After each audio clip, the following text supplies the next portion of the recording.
Hello everybody, Mr. Akins here and welcome to What's on the Comic Rack. If you haven't checked out True Believer Comics, you need to. He's got over 1,000 subs in less than 100 days. I mean, he's what the cool kids in the comic book community are watching.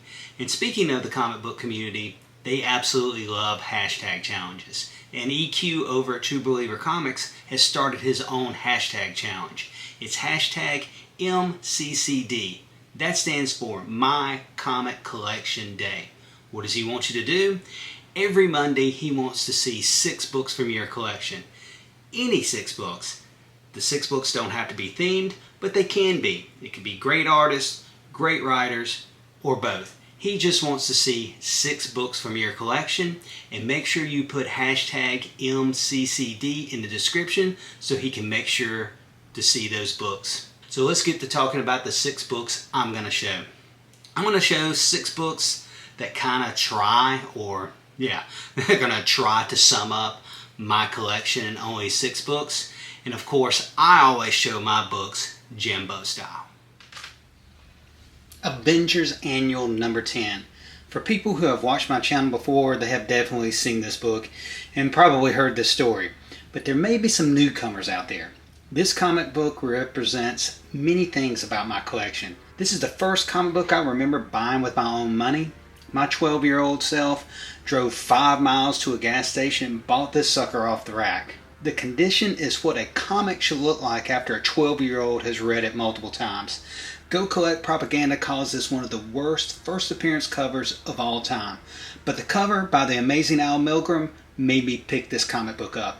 The incredible writing by Chris Claremont and captivating art by Michael Golden made it an irresistible buy. This book also represents the fact that, unlike some collectors, I have never had to sell my collection and have all the books I bought as a kid. Fantastic Four number 232. This is the start of the iconic John Byrne run on the Fantastic Four. John Byrne was the first comic creator I fell in love with.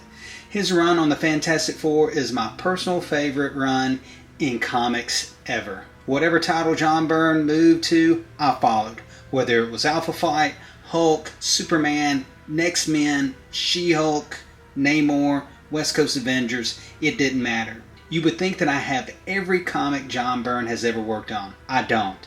But I'm actually working on that, and that's how this comic book relates to my collection. I'm currently working to collect every comic John Byrne has ever worked on. At the moment, I have 2 long boxes and counting. Iron Man number 137. What does this comic book represent about my collection?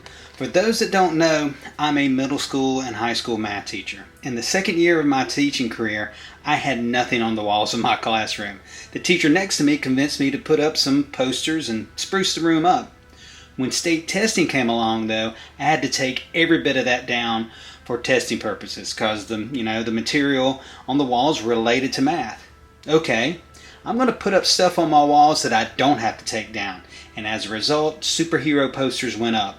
But with superhero posters comes the eternal question from every student who walked in the room. Who is your favorite superhero? The answer at the time was Iron Man and Captain America. But once I cataloged all my comic books into an app, I discovered I owned more Iron Man comics than any other title. So Iron Man became the official favorite character of Mr. Akins. Iron Man Volume 1 was also the first complete run of any title I ever completed.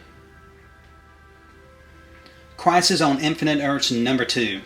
I mean, why not show Crisis on Infinite Earths number 1? In 1985, I was reading some DC, but most of it was my friend's collection of New Teen Titans. With this comic book right here, I began to buy and read a lot of DC titles. Crisis was a great place to jump on. I started picking up Superman, Batman, Flash, Green Lantern, Wonder Woman, to name just a few. I think this comic represents my true dive into DC Comics. It certainly didn't help that the legendary George Perez worked on this comic. Not only is George Perez the master of the crowd shot, but he's also probably my second favorite comic book artist of all time. The New Champion of Shazam number 1. So, do you have any new comics in your collection?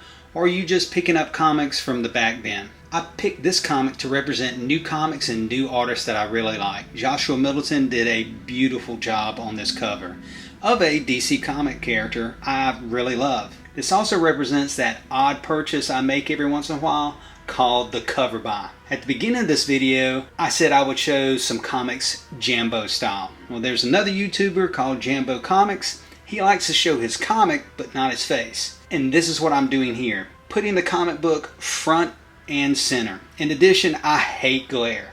So showing off comics this way, I don't have to worry about that dreaded glare. And finally, Marvel Age number 2. This comic represents all the great AOKs I've gotten from the members of this awesome community. The comic book community is filled with some incredible people, and this is just one of the many comics I have in my collection I've gotten from other comic book YouTubers. I got this gorgeous John Byrne alphaflight cover from Up and Adam Comics. A link to his channel is in the description below.